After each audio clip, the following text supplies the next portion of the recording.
Welcome to Women and Resistance, a powerful podcast where we honor the courage, resilience, and revolutionary spirits of women across the globe. Hosted by Fubara Eneli Esquire and Adesoji Iginla, we uncover untold stories of defiance against systemic oppression, whether colonialism, racism, sexism, or economic injustice. From historic icons like Winnie Mandela and Fannie Lou Hamer to today's trailblazers, we shine a light upon those shaping a more just world. This is a call to honor the past, embrace the present, and build an empowered future. Yes, greetings, and welcome to another episode of Women and Resistance. And first things first, apologies, we were not here last week due to technical hitches but we're back. And today we are going back 3,000 years. But before we do that, I am your host, Adesoji Iginla, and with me, my co-host today, my sister from another mother, Sister Fubara Eneli Esquire. How are you, sis?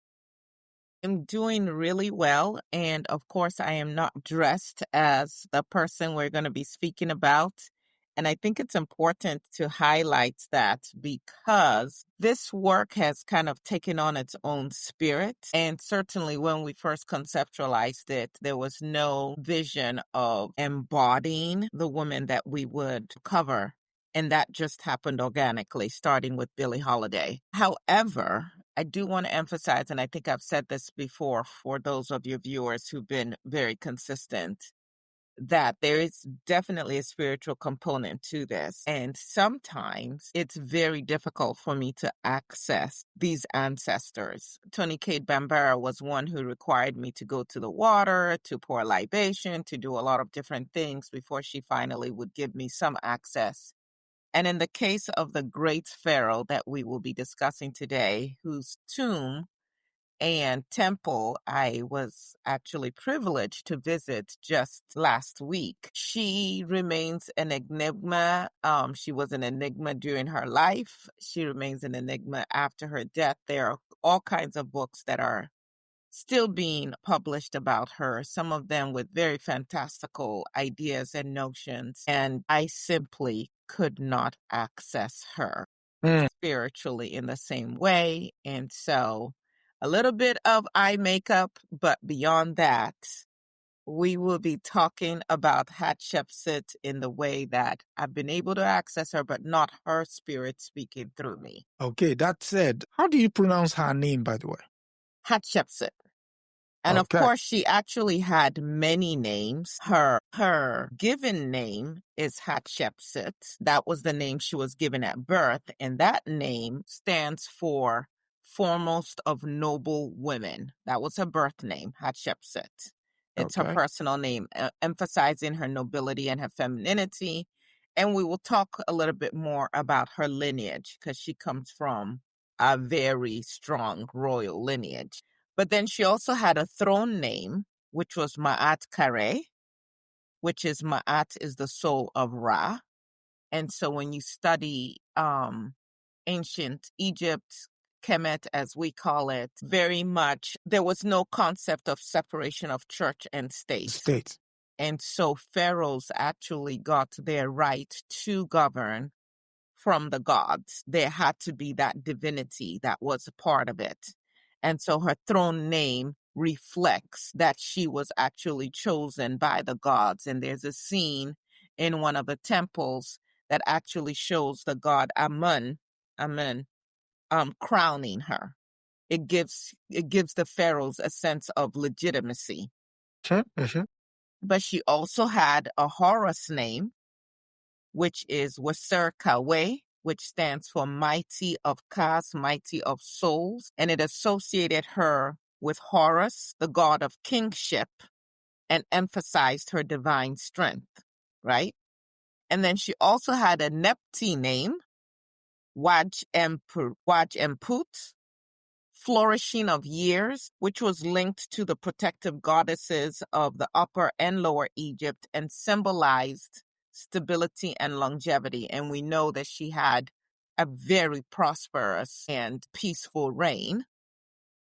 And then she also has a golden Horus name, which is Jeretkau, divine of appearances. And this name stressed the eternal and divine kingship, presenting her as both sacred and eternal.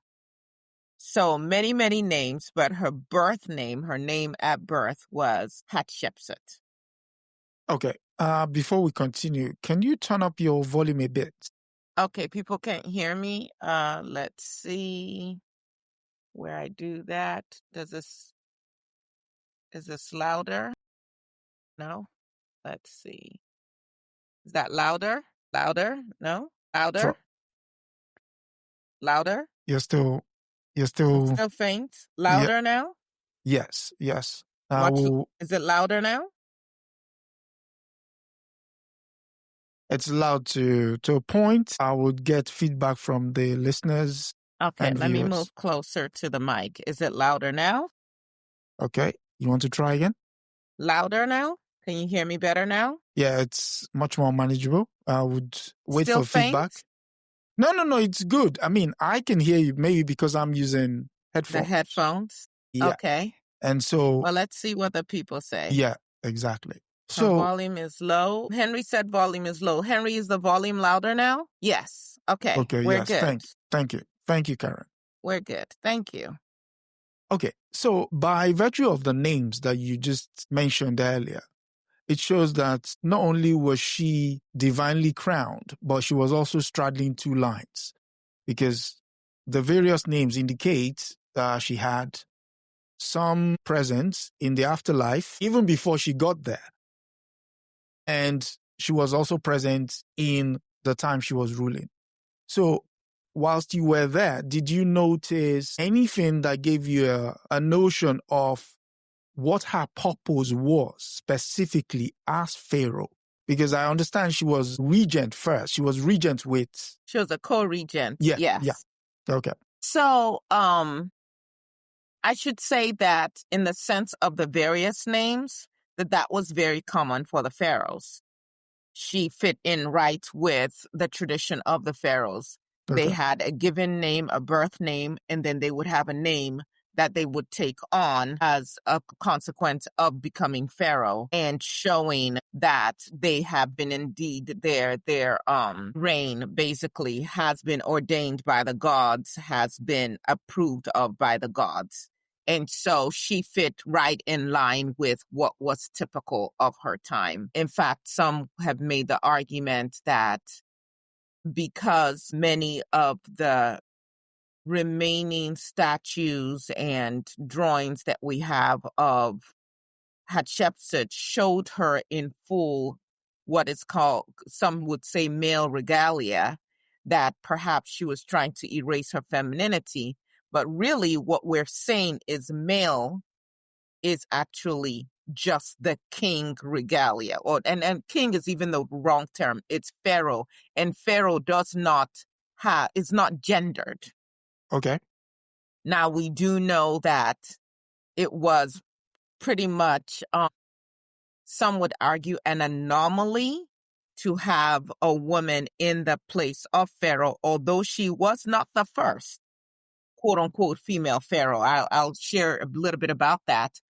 But what we do know is that there was a certain look and regalia that the pharaohs wore, and she, as Pharaoh, wore that same regalia. The only pharaoh that kind of veered away from that in the busts and the statues that remain is Akhenaten.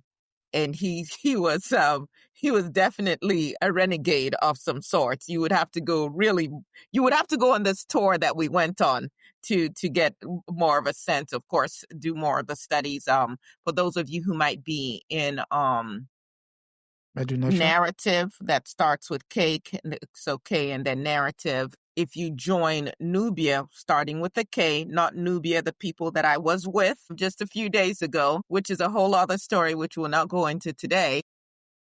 There is Dr. Beatty, Dr. Mario Beatty, who is, I would say, one of the leading Egyptologists across the world, certainly in the United States, teaches a weekly meta-nature course. Some people call it the hieroglyphics, and you can definitely get more into that. Okay. But in terms of Hatshepsut, there had been another female pharaoh, Merenith, in the first dynasty. So this was 3000 BCE, BCE being before the Common Era. Some say that she likely ruled as a regent for her son Den, but was buried with full royal honors at Abydos, which we also got to visit.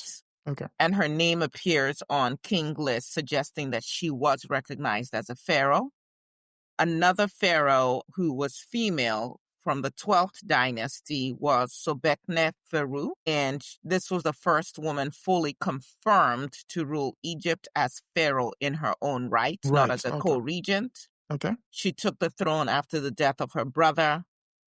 I believe her brother's name, if I'm not mistaken, her brother's name was Amenemhat IV, when there was no male heir, and she ruled for about 3 to 4 years. And then we have Hatshepsut in the 18th dynasty. And then we have Nefertiti also in the 18th dynasty, although that's debated as well. However, it's important as we in the 21st century try to put our modern lens on what happened 3,000 years ago. It's important to note that even though there were few quote unquote female pharaohs, that women actually ran Egypt for a significant amount of time, either as co-regents or as the mothers of the next, the king who was a minor or something of that nature, and that they played a very significant role in the goings on, if you will, and in the politics and the governance of Egypt. And so in this book, Hatshepsut, the female pharaoh, written by Joyce Tildesley, this is like her third edition, but she actually goes through in earlier editions the fact that women in Egypt had significantly more rights or were treated as co-equals in a way that women in modern times in the West still have not attained. So, for example, we are talking today about Hatshepsut, who reigned 1473 through 1458 BCE, right? Yep. Here we are in 2025 in the United States of America, where I reside right now, and a woman has never become president of this country. So, when people want to put lenses on things or to critique a time or place of people, you almost want to remind them to turn that lens on themselves and to understand that the issue shouldn't really be how many female pharaohs existed in ancient Egypt. It's the fact that up till today, you all haven't even seen fit to be able to elect a female president in the United States of America. So just wanted to put that. Yes, and I see. So this is going to be a little different from how we've done our presentation in the past. I'll probably be responding more to people in the chat because I'm not embodying the spirit of anybody. I'm just going to be sharing information. But Karen in the chat definitely visited these sites 2 years ago. We were roommates on that trip. Okay. And her temple, which I will tell you more about, is simply magnificent. It was carved out of a rock. It's in the cliffs. It is carved into a mountain. It's carved out of a mountain. And it's like it's something that you have to behold. So for maybe a wrong comparison, but comparison all the same, would that be like Mount Rushmore? Mount Rushmore would be like me playing with plasticine or Play-Doh compared to what these people did, right? No, there's no comparison. It's like the U.S. in the Washington, D.C. Capitol, they have what they call an obelisk, which is not the name that the ancient Egyptians called it. It was a Tekken. But The one in Washington, D.C. is comprised of, like multiple stones and things that they've put together to create that obelisk, that technique. But for Hatshepsut, in the work that she did, and she still has she has the tallest surviving, I'll call it obelisk for the sake of our listeners, in Egypt and across the world. It's over 100 feet tall. It's carved from one single stone. Yes. So Wow. we actually visited the quarry where the obelisks were carved out of the ground. And it's amazing, without all these so-called modern technology, the technology they used using the sycamore tree, where you make a hole and then you put a piece of sycamore wood in, and then you pour water. The wood absorbs the water and expands and then lifts it's simply, and you talk about sustainable technology. Insane. But anyway, hers is carved from one single slab. And we got to learn more about how these the obelisks were quarried, because they had one that they had already done significant work on, and then there was a crack in it. I was about to ask that question. What happens when you make mistakes? You abandon it and you start all over again, because they did not mishmash things. It had to be one Peace. intact piece. Yes.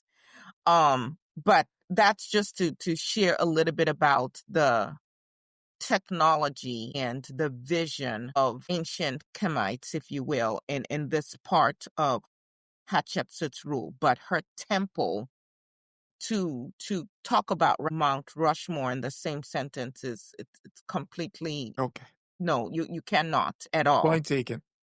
It would be, again, like a little child just learning how to play with crayons and can't even hold it right, compared to like a master artist, what they were able to do, and with what the tools back then to create entire temples with rooms, with designs that allowed, based on when the sun rises and sets on specific days, for that sun to hit directly on the face of a pharaoh, or for the star to shine directly through a particular hole once every 100 years, or even understanding the whole quote unquote Milky Way and the astronomy as we know it now. And when people talk about, well, what are you? Are you Capricorn? Are you Sagittarius? All of that, these ancestors of ours had already figured out. And it's something to behold. So let me stop there and answer more specifically the questions that you raised. So,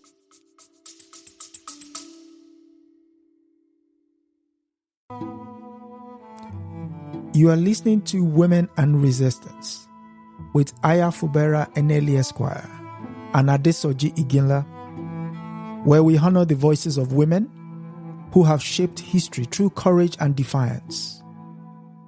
If you're finding these stories inspiring, take a moment to subscribe, share, and support this platform. Together, we amplify the voices that deserve to be heard. Now, back to the conversation.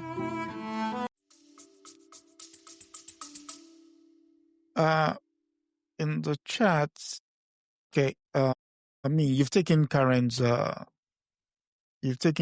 thoughts. So people are just retorting that, yes, I can laugh with regards to you calling the work of Mount Rushmore akin to someone playing with plasticine. Yes, don't. Absolutely no comparison what our ancestors were able to do, and that it has endured in the way that it has. Some buried under sea, some buried under sand and vandalized in the way that it was vandalized, and tomb robbers and the Coptic church and the Arabs and all the different people who came in to try to deface it, to try and erase history.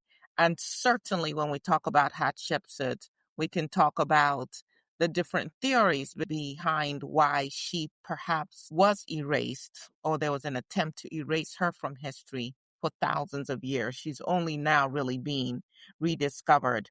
So I should say this, Hatshepsut was definitely, again, and this is using our modern day language, born a princess, if you will. Her father was her father, her grandfather were all part of the royal lineage. I will go more into detail with that. She married her half brother, who was Pharaoh. He died very young. They had a daughter together, but not a son. But she was the royal wife. However, the Pharaoh had other lesser wives, if you will, and concubines, and an heir was born to him by quote unquote a lesser wife. And that was Thutmose the second, and he was an infant when his father died. Some say infant, some say toddler. And so she became co-regent with him, but then eventually became full out Pharaoh herself. And then of course after her death, Thutmose the third, became her stepson, became the Pharaoh. But she ruled for more than 2 decades, 21 years actually, and it is a time that is considered part of the golden era of Egypt, because these were decades of peace, of prosperity, and of monumental achievement. She did so much to build within Egypt itself. Many of her predecessors, and then those who came after her, it was about conquest. It was about securing the borders, a lot of military warfare, if you will. And I guess there might be a lesson here just in terms of the importance of women leading as well. As someone who I just got back from Nubia and in Aswan, and, we visited Cairo and Luxor and studying much of what we're going to be talking about today.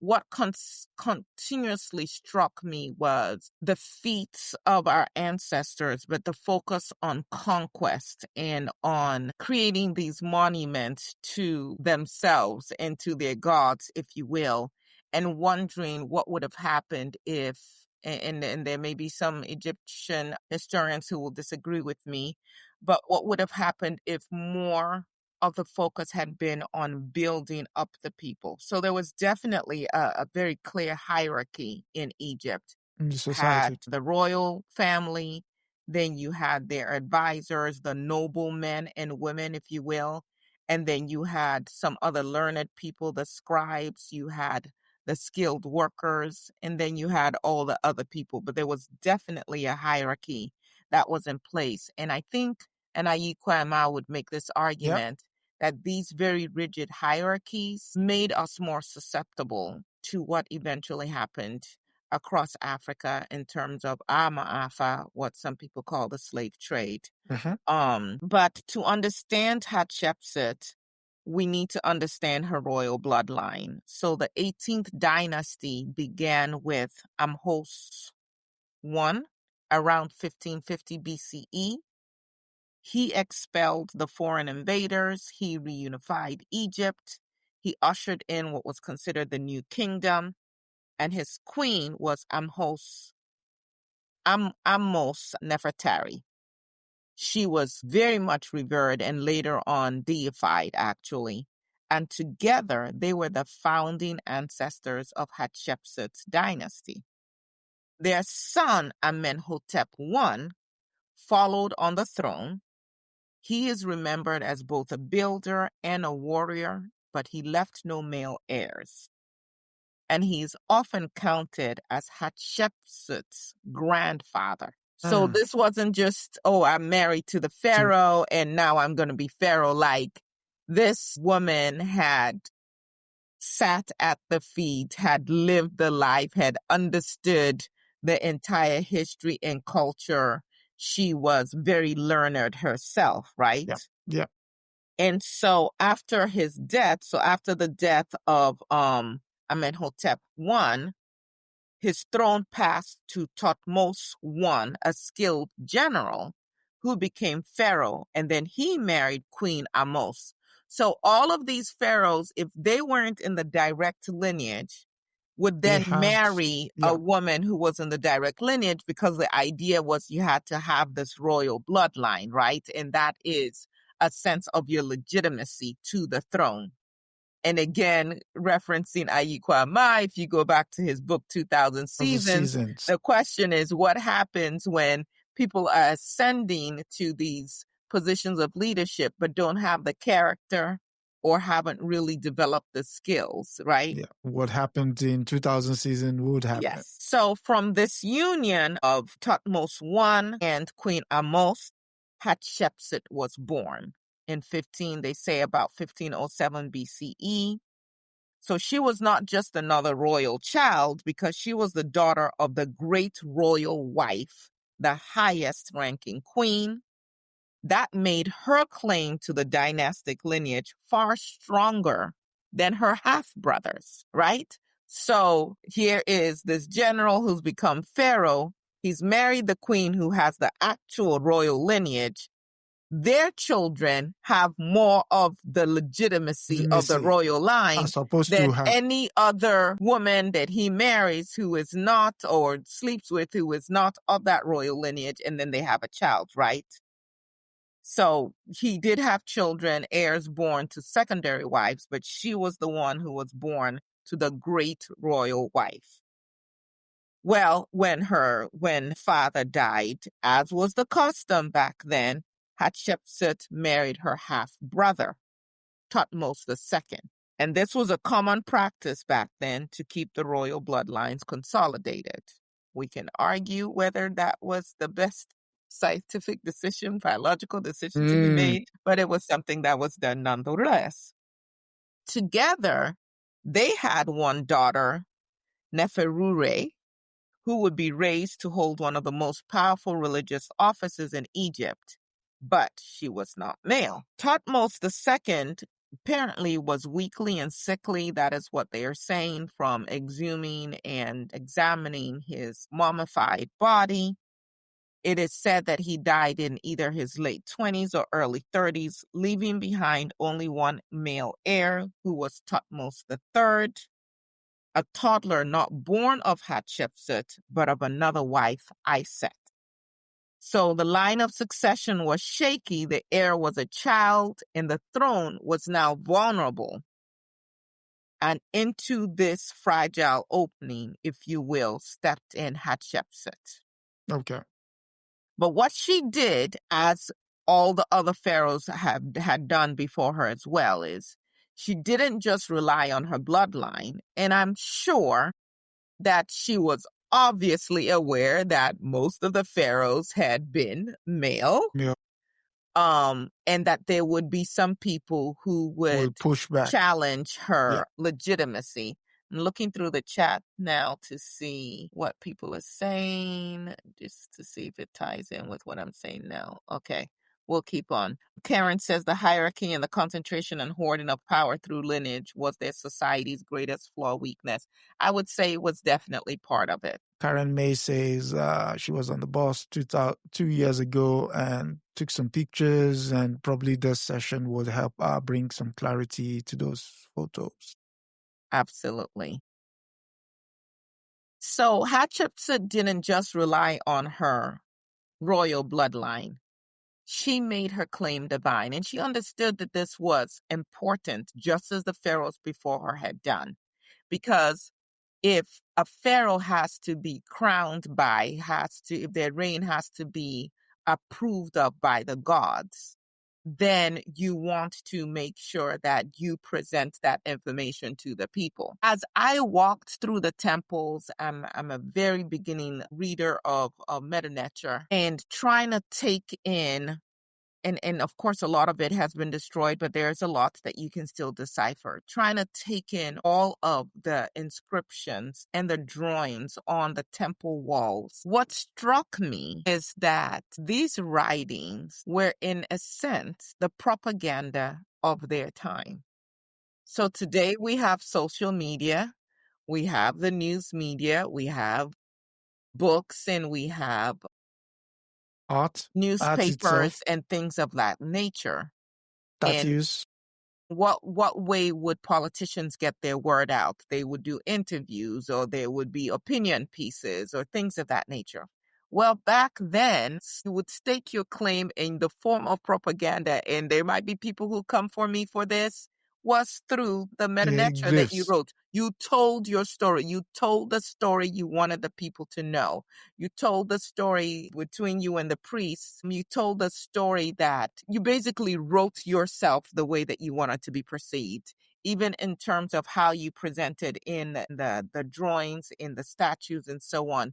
You determined what that would look like, So it right? wasn't essentially a public record. It was more or less just a PR campaign on the, We can definitely call it self-promote. that because again, there was a very limited number of people who wrote and read.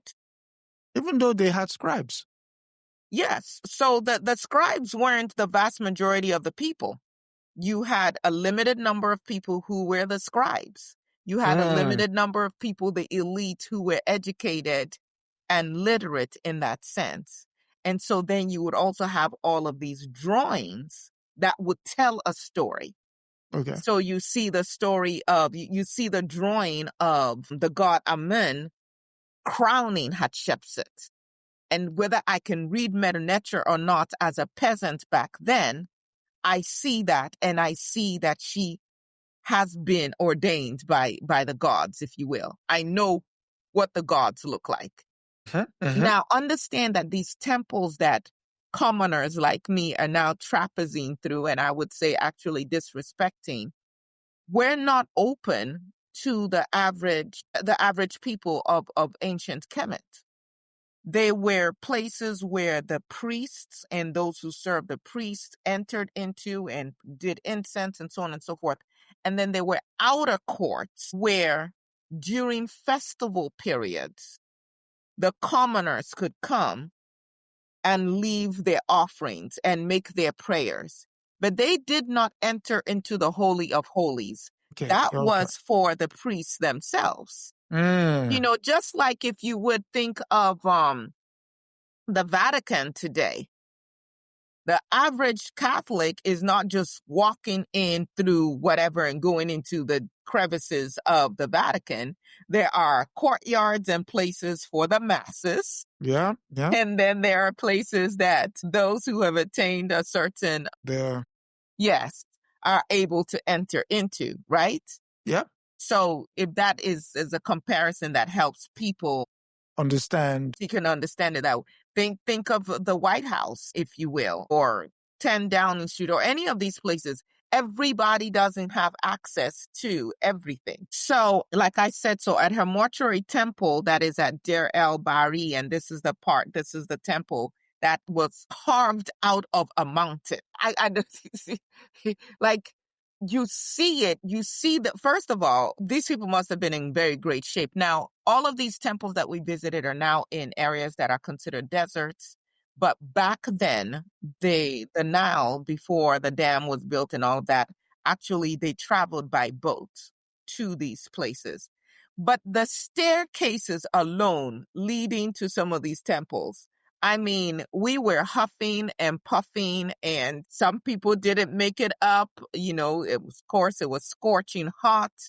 But to think of the level of excellence, the ingenuity, and that these places were carved in such a way that there are multiple rooms, multiple statues. They had way of design where from the outside, the ceilings are higher and the floors lower. And as you go in, the ceiling comes like it like almost like a yes. closure. Yeah. And so when you're in the Holy of Holies and you look out, it's this panoramic view. It's beyond anything that I can actually explain with words. So for anybody who has the resources, because it's not inexpensive by my budget anyway, if you can make that trip next year, it's always the first 2 weeks of August, to go with Dr. Beatty and Dr. Carr. Absolutely amazing. But let's get back to Hatshepsut here. So we see the remarkable story that is inscribed in her temple. In one of them, the god Amun takes the form of her father, Thutmose I, and enters the chamber of her mother, Queen Amos, while her mother is, pregnant, about to give birth. The god Gnum, who is the potter of creation, then fashions Hatshepsut's body on his will. And the gods then proclaim that she will rule Egypt as Pharaoh. So obviously, you as a peasant, or even the priests, the scribes, whatever, you see this, and the message is she didn't just wake up and say, I'm going to be Pharaoh. This She's is the something, chosen one. yes, and was chosen at birth. The creator himself molded her, and we see that scene. And her father asked God Amun, basically saying she is going to be Pharaoh. So there's that divinity as well. And this was not merely myth, it was political theology. Again, as I said earlier, there's no separation of church and state. By embedding her divine birth in stone, Hatshepsut was not just declaring her. And again, words, the English language fails. I want to say her rulership instead of her kingship. But she was not just saying, hey, this is human ambition. I saw an opening and I stepped in. She was basically saying, this is the will of the gods themselves. And for anyone who is religious or spiritual, when the gods speak, who are you to counteract the gods, right? So it gives this different level of legitimacy, if you will. So when Thutmose II died around 1479 BCE, Hatshepsut, the royal wife, became regent for the young Thutmose III. First, she ruled in her name, but gradually her image and titles shifted. And so I gave you a list earlier of the different titles that she had. So when she is now known as Ma'at Keru, this is not, I am ruling as a co-regent, which again, women had done quite a bit in the history of Mat Kare, had done quite a lot in the history of Egypt. But now it's, I am ruling in my own power. So by 1473 BCE, she had taken what was at that point considered an unprecedented step of crowning herself Pharaoh. Now, again, this is not something that, actually, I'm not going to mention his name because he does not warrant in any way the little shitty prince that he is. He does not warrant being part of this conversation. But you don't just stand up and say, I'm going to be Pharaoh. There's a whole system in place that she would have had to ensure for her to now be crowned as Pharaoh. And as I said, she adopted the throne name Ma'at Kare, meaning truth is the soul of Ra. She appeared in the regalia of the pharaoh, the crown, the kilt, the crook, the flail, and even the false beard. So much so that some crazy writers are now saying she was a transvestite. Again, just, let me tell you how stupid that would be. That would be like, I typically wear a dress, but when I decide to run a marathon, I'm wearing shorts and a t-shirt. And someone now interpreting that and saying, well, she must have wanted to be a transvestite. It was the regalia of the time, and she dressed in that way. Now there are also statues showing her with the more feminine face, showing her with her breasts, showing her with, as our young people would say today, a snatched waist when she was younger. And then there's certainly a lot of statues showing her in the manner that pharaohs were always shown. Though all those pharaohs didn't have chiseled washboard abs and all of that as we see it, but that was how they were presented. And that is also how she presented most of the time. But the whole argument being put forth by some people now to say she was a transvestite or she did not want to be feminine, I believe that there's other information and literature and statues and all of that to show that that is a reach. But again, people are going to write whatever they need to write to get their PhDs and to stay relevant and sell books and so on and so forth. So for about 6 years from 1479 to 14th. 1473 BCE, she ruled as co-regent. And then for the next 15 years, from 1473 to 1458, she reigned as pharaoh in her own right. This made her one of the longest ruling female monarchs of the ancient world. I would argue it probably ranks her as one of the longest female monarchs, period. I mean, I know that Queen Elizabeth stayed forever and a day. The second. But the second, sorry. But again, just putting this in context. And unlike Queen Elizabeth, where the second, where it was mostly ceremonial, Hatshepsut was actually the ruler. It wasn't just ceremonial, right? So her reign is marked not by endless war, but by stability, diplomacy, and prosperity. Now, some would argue, okay, but towards the end of her reign, by the time Thutmose III came in, he did have to now go back to war and all of that. But even he very quickly also tried to build on the prosperity of some of the building works that she did in Egypt. And if you're ever able to visit the Temple of Karnak, that is where had taken the obelisk that I was telling you that's 100 feet tall. That is where it resides. There are others that were destroyed, but you can see the very ambitious building projects that she put in place. So one of the main expeditions that she's very well known for, and this is depicted in her temple, is the expedition to Punt, P-U-N-T. Around her 9th year as pharaoh, she launched this famous expedition. People are saying Punt is likely in the Horn of Africa. And the reliefs at this temple of hers show Egyptian ships laden with gold, ivory, ebony, baboons, leopard skins, myrrh trees uprooted and brought back to Egyptian soil. Myrrh and frankincense were very important to the Egyptians because they used them to make incense, and the incense was heavily used by the priesthood in all the temples. And there were temples, a lot of temples in Egypt.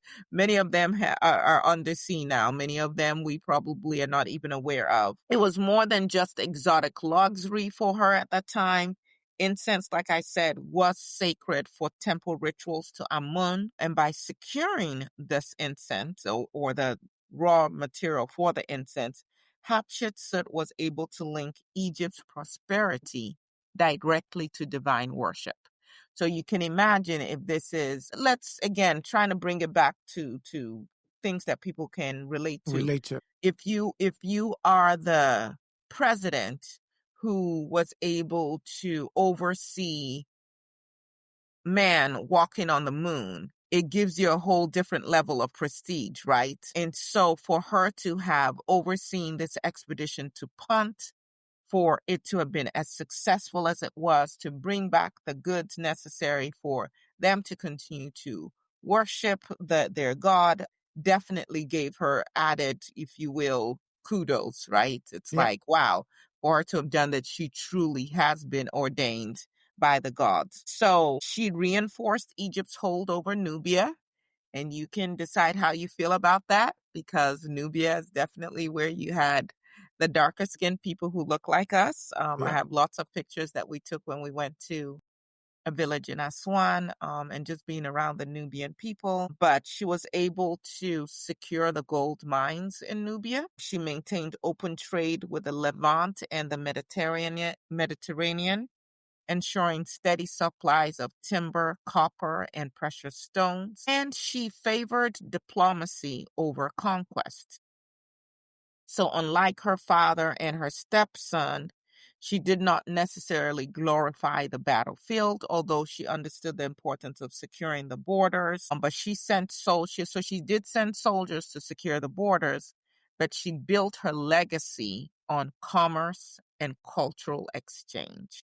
So she didn't Well, they certainly had walls. All of the temples were enclosed by walls because, again, average people couldn't just walk in and walk around. So for me, it was like, wait a second, you're just smoking in these places? What is wrong with you? That was my issue, not anybody else's. So there were certainly walls, but she was open to cultural exchanges and not just always battling.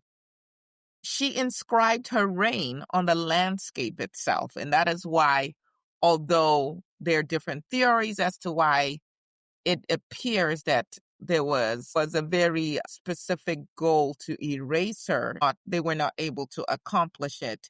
So, as I've already mentioned, Deir el-Bahari, the temple, is a masterpiece of architecture. It has terraces, pillared colonnades carved into cliffs. It tells her story in stone, which is harder to just rip up. We see in the United States of America, the assault on museums, the assault on books, and so on and so forth. She carved it into stone. Written in stone, yes. Her divine birth, her coronation, and her expedition to Punt. So you will see parts of the different temples where it's like they have chiseled out her whole face, but then you can still see the body, or you can still see the cartouche, and the cartouche will always have the name of the person. Yes, please go ahead. Yeah, speaking of the face, what is it about the broken noses? It's so interesting you asked that question because I kept taking pictures, and it's like the noses that were intact will be more noses that were more narrow, not noses that look like yours and mine. And the noses that we assume were, broken, defaced, or whatever, probably were more of our noses. What's interesting is when you read the books on Hatshepsut and the family, the Thutmose family, they talk about how they had broad noses.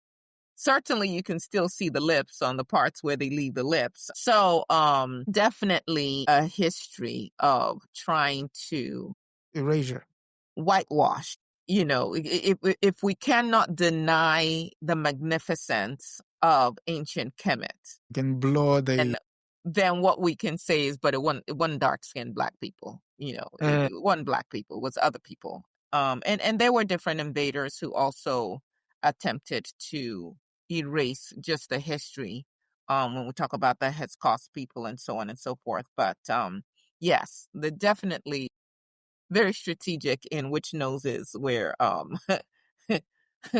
were vandalized. So in addition to carving her birth, her divine birth, her coronation, and her expedition in stone at her temple in Deir el-Bahari, she also had Karnak Temple, which I referenced earlier, where she erected obelisks of red granite, and they're still surviving today, the tallest one being over 100 feet. She commissioned hundreds of statues, some showing her as female, others as a masculine pharaoh. This was not confusion. This was not her being a transvestite. This was strategy, blending identities to redefine that kingship. She was basically owning who she is. Yes, I am Pharaoh, and as Pharaoh, this is how I present, but I am also female. So, yeah. I am also woman in that time, although perhaps the distinctions weren't as clear as how we now live them in this patriarchal society. Because as you can see, that royal lineage was actually clearer through the mother, which makes sense. You always know where the baby came out of. Sure. But you can't always prove that the semen was from, which male it was from. So that's just common sense, really, period. That for any society, if you really want to know where the child, whose child it is, trace it through the mother. That is why I think it's the Ghanaians trace is very much matrilineal. Yes, absolutely. So I'm going to get a little salacious here. And again, they're going to be Egyptologists who, if they ever watch this little segment, might be like, what? But so there is a man. Hey.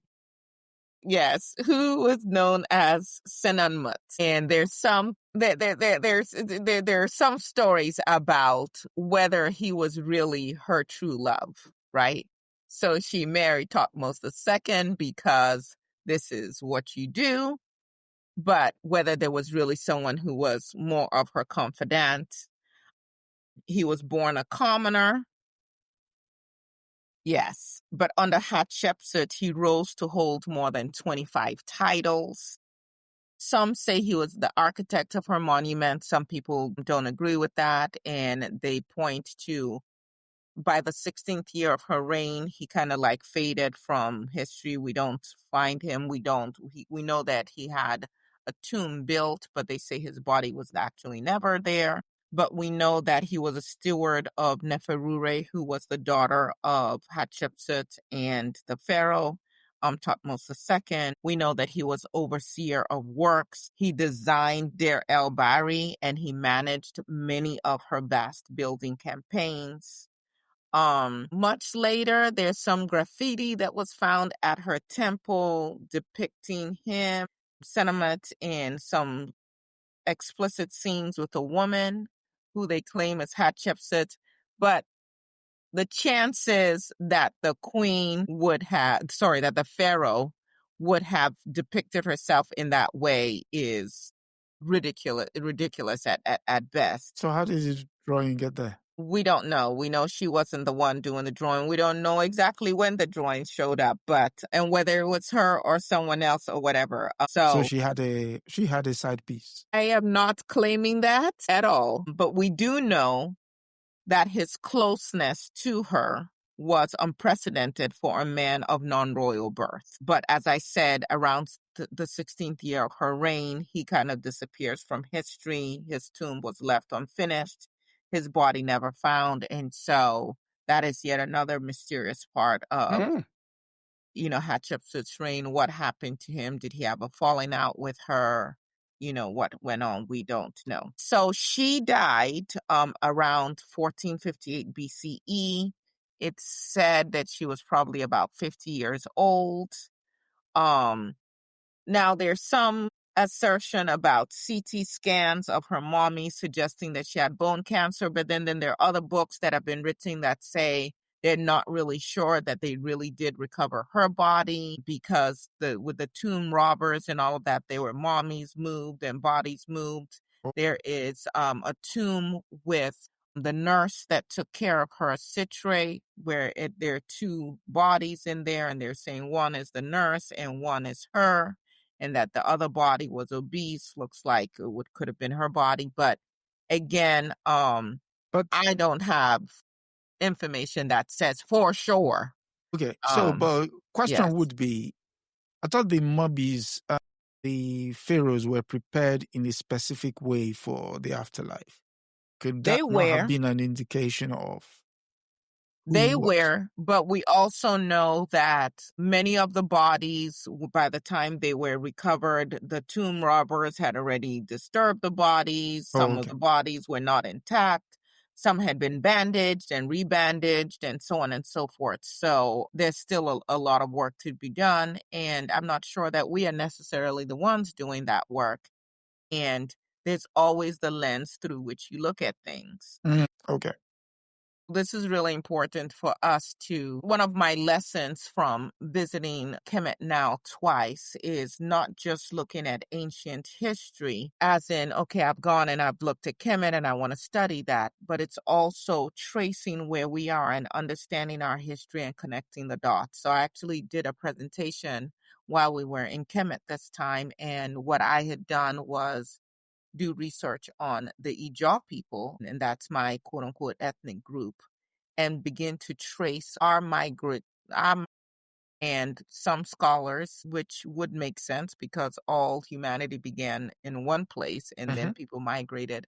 But we are basically tracing our lineage back to the Nile Valley and just showing how following the waterways and with boats, we moved from the Nile Valley area to the Niger Delta in Nigeria. But I say all of this to say the importance of us keeping records of our own lives, and then also studying the lives of those who've come before us and making sure that we are telling our own stories. And that is one of the reasons why we are doing this series on women and resistance, to tell the stories of women who've come before us, many of whom history has tried to erase, and to help men and women reimagine how we can live today.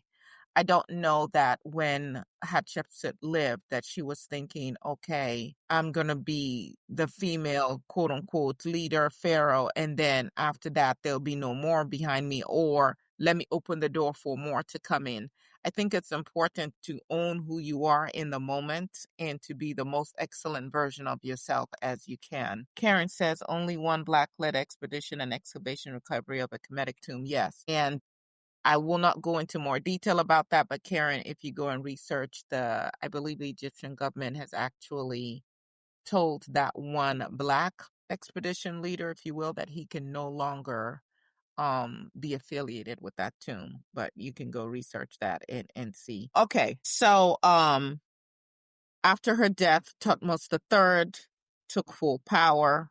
This was her stepson. It is said that nearly 20 years later that he ordered her statues to be smashed and her cartouches to be erased and her images replaced. Some speculate that it was because he had all this animosity towards her because she had taken over as pharaoh when initially started as co-regent.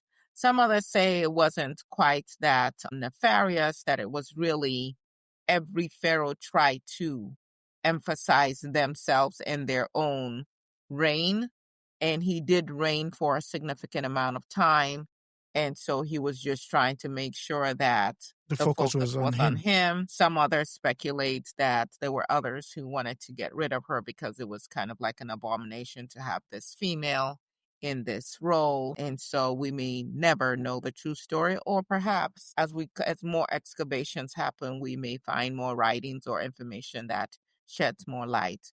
But certainly one of the temples, they have a list of the kings, a list of the pharaohs, and she is notoriously not on that list. Neither is Akhenaten, and Akhenaten is another pharaoh who kind of bucked the system and created his own style. Yes, and he attempted to replace Amun as the main god and to put it at 10. And so some again, when we talk about drama and what do they call those things that people watch, soap operas and all of that, again, that question of is it life imitating art or art imitating life? In life, yeah. Egypt certainly had a lot of intrigue and a lot of stories that could be told, but her resistance endured, her legacy endures.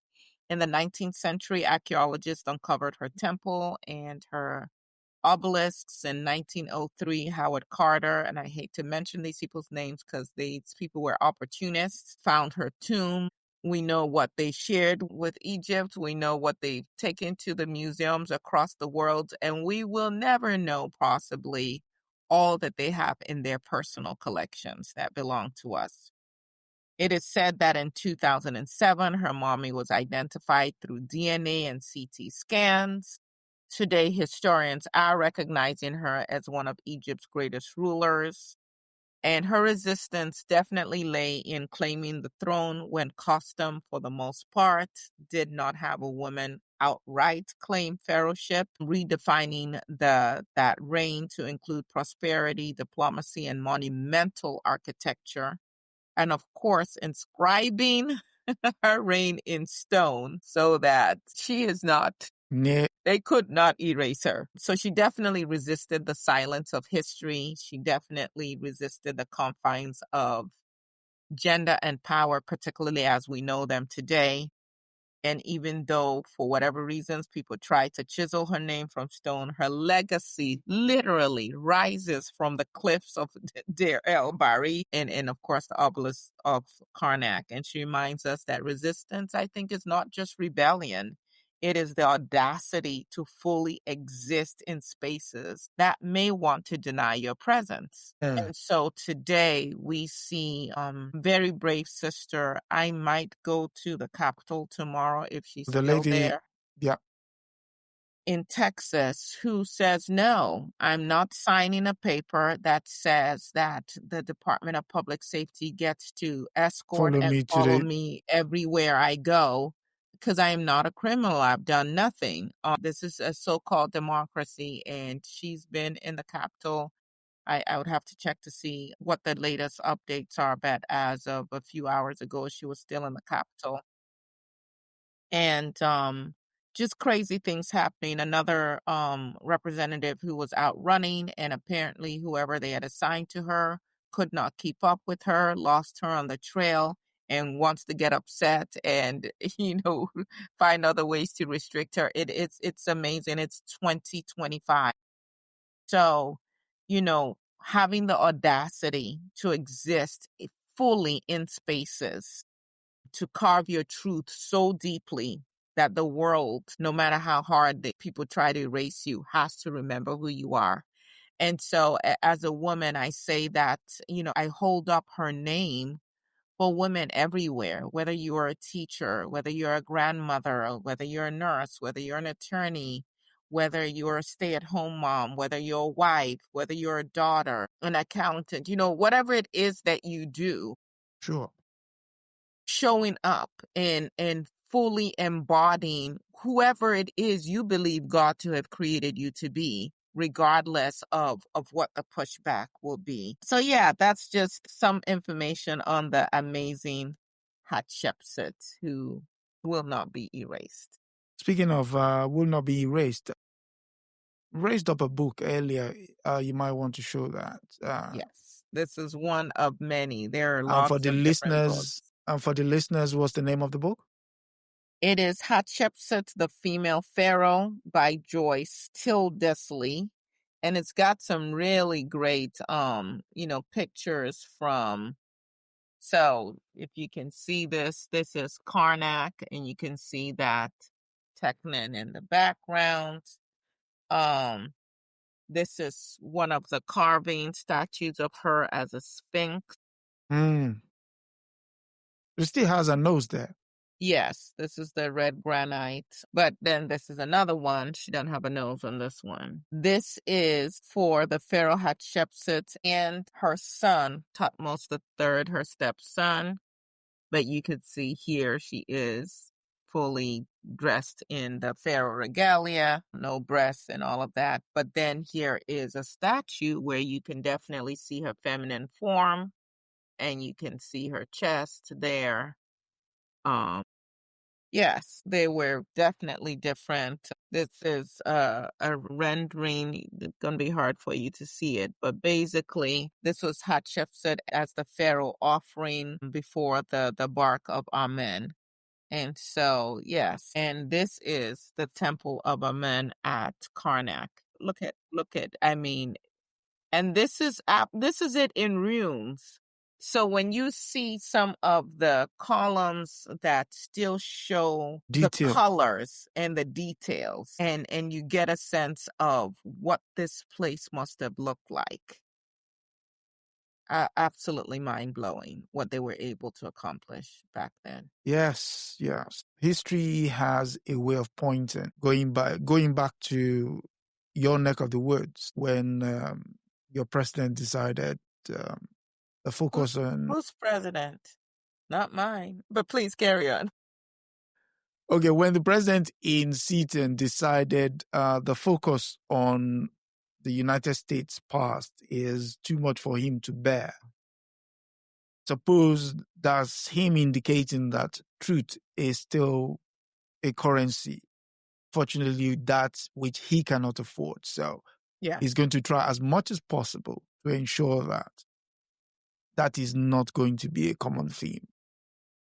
And that is why more than ever, we cannot depend on others to tell our story, others to think for us. So I'm very grateful for you and this platform and the work that you do week in and week out, not just with Women and Resistance, but also with African News Review, because it is important that we are paying attention. We are telling our truths. We are speaking up against the lies and the propaganda, and that we are showing up as our very full selves on a daily basis, which does require courage. But then the alternative is Rolled to over. die. Roll. Yeah, roll over and for your life to have not mattered at all. And then for the lives of your ancestors also to have been in vain. No, I will also say the same of you in the sense that when you came up with the idea of rethinking freedom, yes, we might be free. We engage in sometimes farcical discourse because you can go online. There are hours and hours of nonsensical topics. Maybe to me, but somebody else might find them truly engaging. But in light of the assault on your freedom and you want to play pretend, it's truly, truly remarkable. It's shocking. I mean, the world over, there is this global assault on realism. People want to, draw up this kind of imaginary world of what you're feeling is not real. So go back into your box. But then in England here, people are being arrested for showing disdain for an ongoing genocide in another part of the world. You guys had it earlier, but you're still living through it. And I'll just give you a quick one. The president has a White House feed on Facebook. When you go on there and you just read some of the postings on there, it's like, really? Really? And people who are not paying attention or, are just not used to thinking, you swallow this hook, line, and sinker, and then it affects how you then show up. And so we understand that we are in the position that we are in the United States, and that is affecting the entire world because some people bought into the propaganda that a man who had been convicted of 34 felonies, who had been convicted of sexually assaulting a woman, led an insurrection. led an insurrection, was better equipped to lead this country and to provide for their personal economic benefit than a woman who was of Jamaican ancestry, Of which is Indian something that they ancestry. highlighted, Indian ancestry, and happened to be female. And so people either chose to disengage and not vote. Some people chose to vote for him. We know that more people did not vote than that voted for him. But now the entire world is suffering because it's not just the United States, the erasure of healthcare, schools being threatened, museums being threatened, cities being occupied, the weaponization of ICE, the disappearing of people. It's also wholesale, like you and I discussed, for those who want to go back and look at the Rethinking freedom. the last episode of Rethinking Freedom. People who are going to die of AIDS and HIV because the medication is available, but it's being destroyed as opposed to letting people have it. Same thing with contraception. Same thing with food. Farmers not just being told not to grow things and being compensated for not to grow, but for the excess food to be destroyed rather than to feed people. And in the last really 20 years, something like 80 trillion being siphoned off from the poorest of the world and being put into the hands of an elite. So when people say, oh, we have more billionaires than ever, how? And people say, oh, may you be the next billionaire in your family, and at whose cost? And so there's so much going on right now that we must speak up about, we must fight back against, so we must fight against, and I'm grateful for the work that you're doing. One last thing that I want to say, because I know a lot of people who watch this also may be aware of In Class with Cara, which is on YouTube. And some of you also, maybe like we mentioned earlier, Nubian Narrative. Lorna, thank you so much. I really appreciate you. Thank you, Karen, as well. I do want to say this. So last week we were supposed to do Hatshepsut and I was in Egypt. And I'd done my research and was ready to go, but I was in such physical pain. I was having some issues with my knee, and I was in such physical pain that I knew that I could not sit in front of a camera and try to speak coherently for 60 minutes. What hit me as I was watching In Class with Carr this past week is for 284 weeks straight. I just have to say this publicly because just like we're giving flowers to these women, I feel like I need to give flowers to this man as he's living. We were supposed to go live at 2 a.m. Egyptian time. At 1:37, I was in so much pain, and that although I just did not want to do it, I texted you and I said, we have to postpone. And to know that I've not been able to go, I don't know, how many episodes have we done? It'll be 28, 29. Okay. So I've not been able to go 28 in a row. Shock it. Right. And this gentleman has come rain, high water, the transition of his mother, illness, times when we would not ever know what was going on behind the scenes.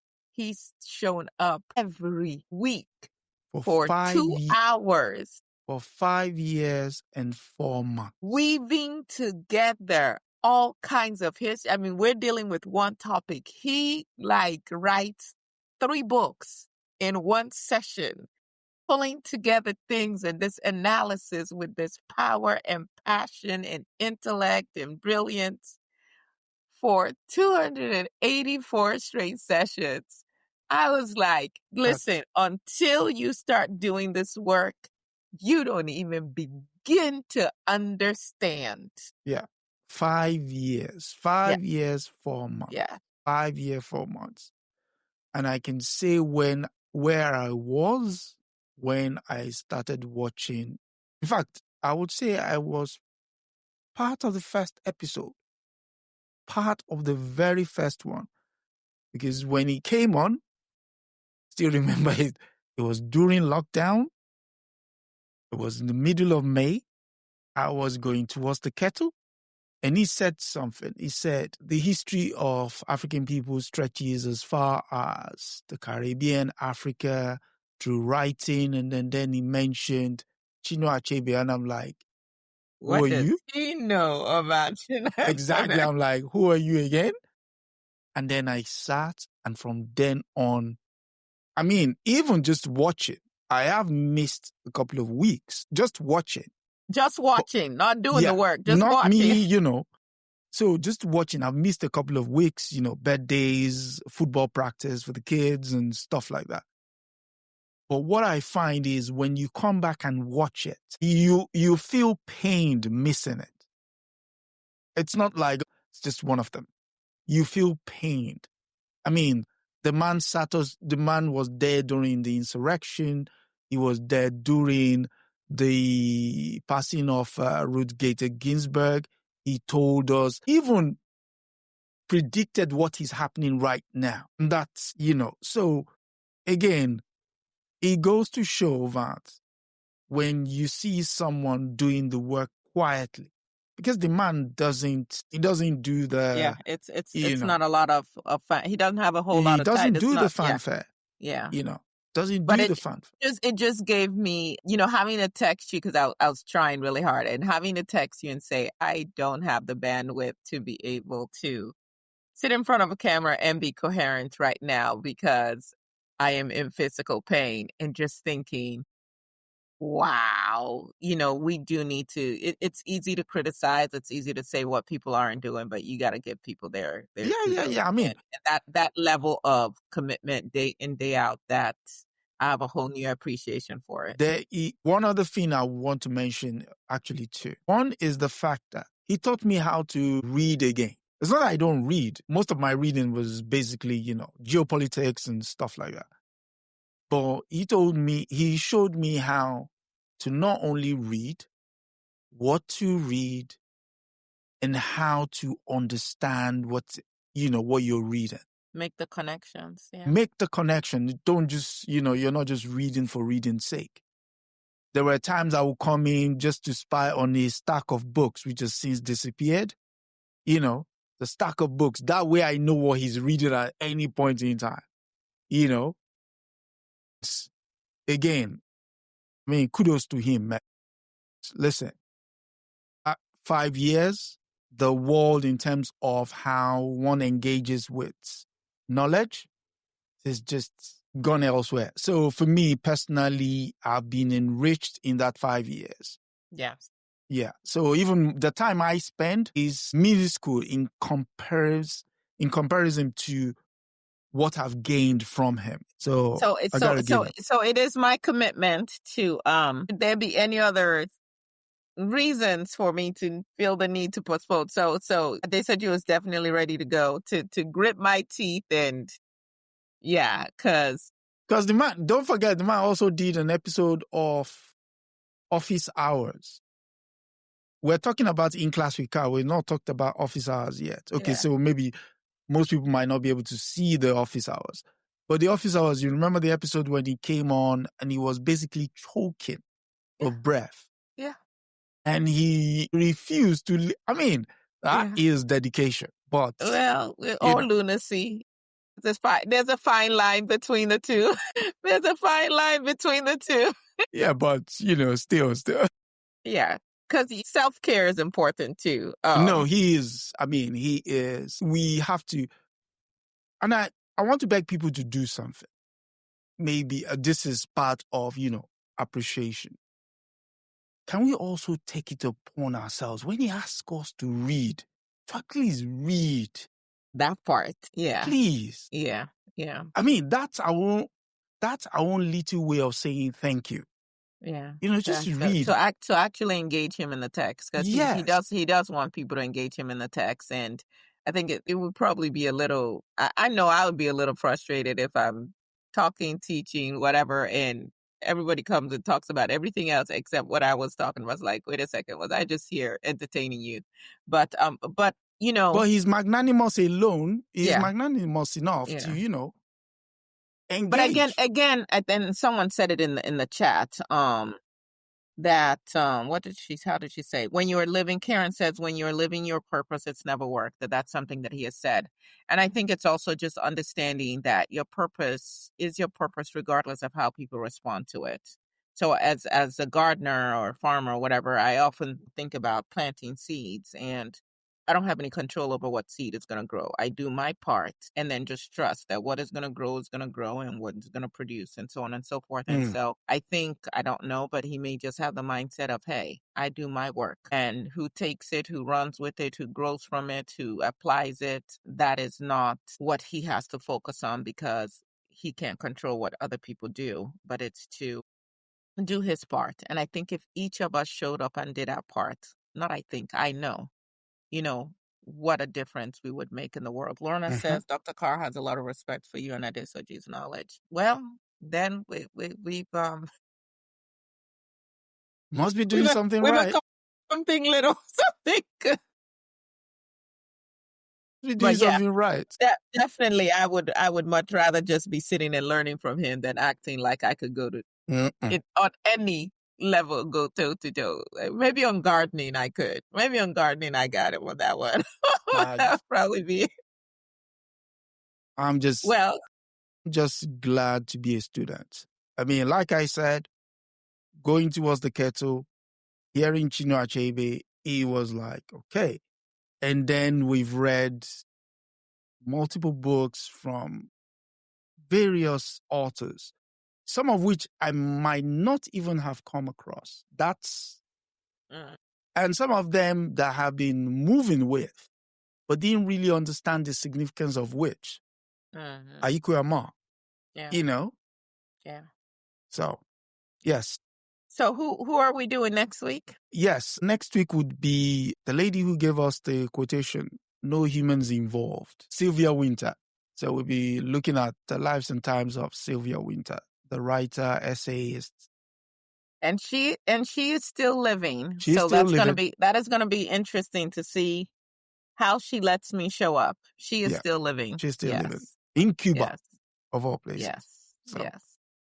Yes, thank you all for coming through. And yes, we'll continue to learn. And again, we'll give people their flowers from time to time. They might even still be around us. But again, Like my people would say, speak well of the elders while they're still around. Don't wait till they're gone and start beating yourself, throwing yourself on the ground, crying. So next week we're looking at the life and times of Sylvia Winter. Sister? Well, again, thank you, brother. It's been an honor to work with you. It continues to be an honor, and this continues to push me to do my work and to show up. So thank you so much for the opportunity. Again, yes, it's been Women and Resistance. Again, next week, Sylvia Winter. Until then, good night. Like, share, subscribe. Yes. All the good stuff. Like, share, subscribe. And yes, you can also download the audio version of this podcast on all podcast platforms. Spotify, you name it. It's all there. Only iHeartRadio. That's the only place you can get it. But everywhere else, yes. And yeah, so until next week, good night and God bless. That is it for this episode of Women and Resistance. Thank you for joining us in amplifying the voices of women who challenged injustice and changed the course of history. Be sure to subscribe, share, and continue the conversation. Together, remember, we honor the past, act in the present, and shape the future. Until next time, stay inspired and stay in resistance.